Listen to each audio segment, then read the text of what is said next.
It is 10:46. Happy Wednesday, everybody. Fox61 has been very proud to partner with the Governor's Prevention Partnership and the Connecticut Department of Mental and Addiction Services for what we're calling the B&R Expert contest, and it's a public service announcement contest. We got over 50 entries, but the winning entry came from Emily Brown, a junior at the University of New Haven. Here it is. My dad is my superhero, but like every superhero, he has a weakness. My dad has been in recovery since before I can remember. He says he will always be in recovery, but I still love him, and he still loves me. I will always support him. Support those in recovery, because it is a continuous fight. Visit drugfreect.org to find more ways to support your superheroes. And Emily is joining us now from her home in South Carolina to talk more about the winning entry. Emily, thank you so much for joining us. First things first, where did the idea for this PSA come from? Thank you.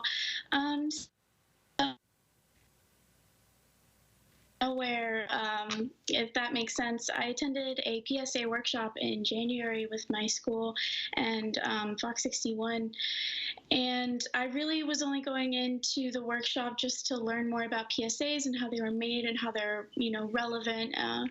But I was sitting there and I was listening to all of these stories, and I was listening about the contest, and we watched last year's winners, and I was like, I think there's a story here that I want to tell. And so I asked for more resources, and they were given to me, and I was particularly inspired by some information that I found on liveloud.org, where they talked about how much of a support that the family and friends can be during the recovery, and how there are do's and don'ts, and that, it is something that can be important where the family and friends inform themselves about the recovery process as well, and can help those that they love through the recovery process. Where did you find the father and son? I really liked the son's words. It didn't sound like he was just reciting some words that he had either written or that you had, told him to say, not that you would do that. It sounded very genuine, I guess is what I'm getting at. Yeah, so the father and son are actually some really close family friends of mine.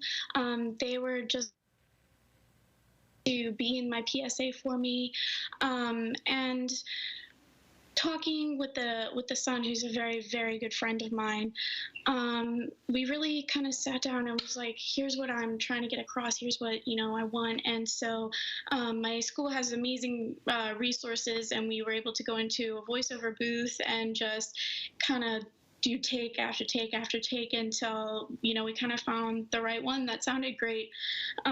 So yeah, he was just amazing in all respects, and I'm very, very thankful that they were able to do this for me. I know. It's kind of ironic that sometimes it takes a lot of hard work and planning to make something sound natural and not planned at all, but you pulled it off. It looks very good. When you finally looked at the finished product, Emily, did you think, yeah, we have it, this is what we want? Did you think it was going to win? I don't know if I necessarily thought it was going to win, but I was just very excited when I looked at the finished product, because this is actually my first ever project that I've made.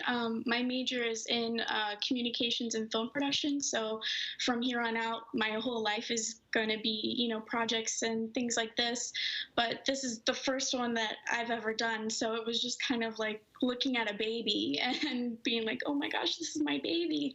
And then finding out that I won a couple weeks ago was just, I can't even describe it.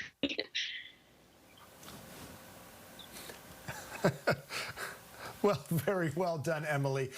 Hey, listen, it's only up, and away from here. You've already won, so here's hoping your next project will turn out even better than this one. But again, very impressive work. It was very genuine and caught my attention as soon as I saw it. So, Emily, thank you so much for taking the time to join us. I know your shot with us is dipping in and out, so I don't know if we still have you. But again, thank you for taking the time. Thank you so much, Tim.